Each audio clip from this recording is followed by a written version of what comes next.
Marcus Jensen majored in chemistry because that's where the steady careers were. Job security, health benefits, 2 weeks vacation, 401k. And best of all, people were hiring.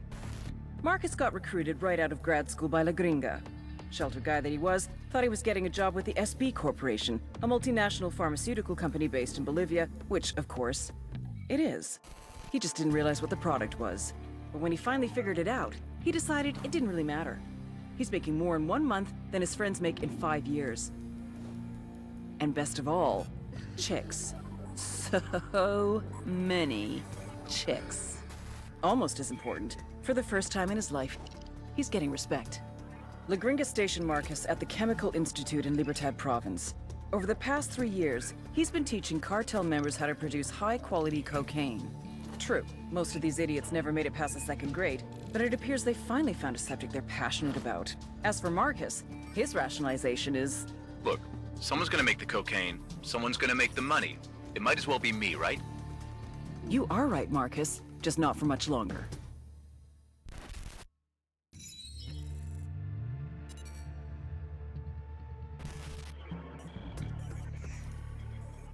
Ruperta Faro, Madre Coca. They used to grow coffee here in Tabacal, but the cartels made them switch to coca. A lot more profitable. If you ever tried to snort Italian roast, you'll know why. Spoiler alert, this is frowned upon at coffee shops. Don't ask. Madre Coca grew up as a raspacina, a coca picker. When it comes to illegal coca farms, there's no such thing as child labor laws. It was brutal, backbreaking work. She had a son whom she'd always dreamed would move on to better things. He didn't.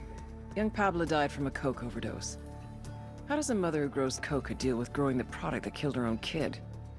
Most people see the error of their ways and move on to something else. For Madre Coca, it was the exact opposite. She took out her anger on the people of Tabacal, forcing them to endure the same hardships she had experienced. And like any tyrant, she expanded her empire. This led to resentment from the people, which she dealt with.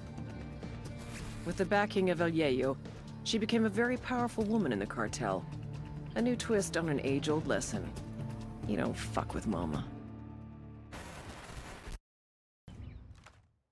Suck my dick, blanquiñosa de mierda! I ain't saying shit! Salazar, did it ever occur to you that I don't actually need you to talk? Without you, there's no one to run things in Tabacal. Madre Coca will have to come out of hiding, and then we'll have her. Entonces, you think I'm the only one she trusts? Carajo, mujer. She has people loyal to her working with the farmers. Now that's an interesting piece of information. See? You're cooperating already. Wait, I didn't. Sure you did. And Madre Coca would skin you alive if she ever found out.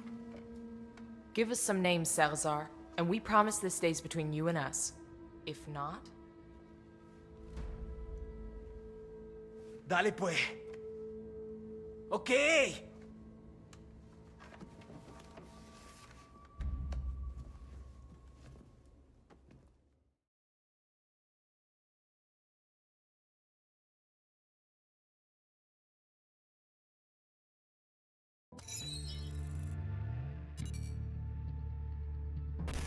Katrine Svensson, La Gringa. How does a PhD from MIT end up as the chief chemist of the Santa Blanca cartel? Like all cynics, she started out as an idealist. La Gringa came to Bolivia to help the people. The poor, the downtrodden, the sick. She loved them, and they loved her. Working for an NGO called Hands Over Bolivia, she did research to develop a new vaccine for yellow fever. It was meant to be produced easier and cheaper, making it more readily available to more people in a shorter time. Then, disaster struck. She lost all her funding and was vilified by the scientific community. Of course, La Gringa hadn't been involved in the scandal, but it didn't matter. She lost everything. After that, well, you know what? Thanks to the NSA's prison program, we can hear it in her own words. How much did you earn, Sonrisa? 40,000 a year? I spend more on my dogs. I will pay you 100 times what you were making. To do what? Quality control. Working from Okoro, you can develop the best, most potent, most pure cocaine in the world. I came here to help people survive. La Gringa, my darling. How do you think the people survive?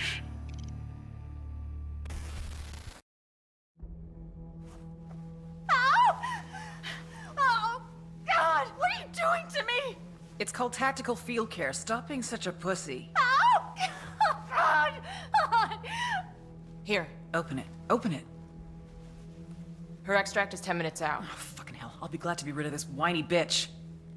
Your little clinic might have bought you some redemption with the rebels, but that crap doesn't play for me. But with a set of lungs like yours, you're gonna be a big hit in prison.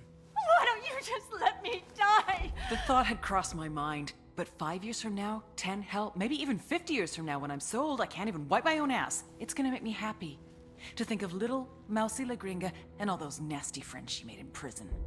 I don't care. I'm happy to go to your prison. A lifetime, 10 lifetimes in prison is better than Sueño. Your worst could never compare to his.